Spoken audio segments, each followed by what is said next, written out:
Hoy vamos a hablar sobre lo político. ¿Qué significa que un fenómeno o un hecho se volvió político o es político?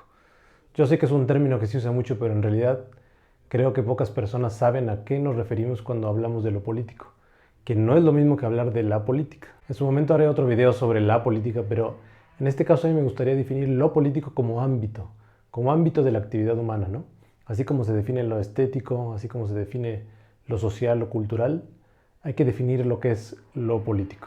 Para definirte lo político o ayudarte a entender lo político de una manera rápida, te voy a dar 3 aspectos o características que todo asunto o fenómeno político debe contener. Si no las contiene, al menos desde mi perspectiva, no es un asunto político. Una de las características tiene que ver con lo público.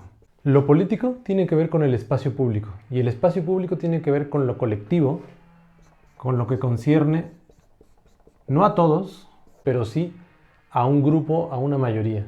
Es decir, no existe una definición de cuántas personas, qué número de personas tiene que haber para que algo sea colectivo o público. La verdad es que no existe.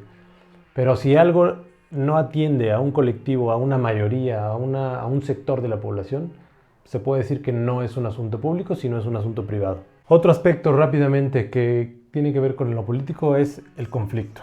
El conflicto es a la política como la escasez es a la economía.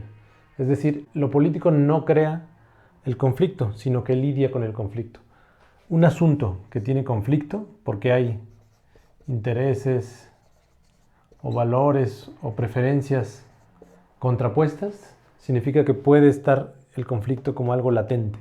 Cuando algo es público y hay conflicto, ya se está acercando mucho a lo que es la definición de político. El tercer aspecto que marca que un ámbito o un hecho se vuelva político es que está asociado a una obediencia, es decir, a una obligatoriedad. Cuando un asunto le concierne a la mayoría, tiene un conflicto latente y en lo que deriva es un acto de obediencia, es decir, donde todos los involucrados tienen que acatar lo que resulte de ese fenómeno, entonces es cuando estamos hablando de algo político. La obediencia tiene que ver con, obviamente, con algo obligatorio. Si no es obligatorio, no es político. Entonces, ya sabes, la clave para definir y entender lo político es que atienda al ámbito de lo público, tiene un conflicto latente y al final el resultado deriva en un acto de obediencia, es decir, los colectivos o personas que estén involucradas en ese aspecto de lo político, al final van a tener que obedecer la resolución que determine el propio colectivo. Nos vemos en el próximo video.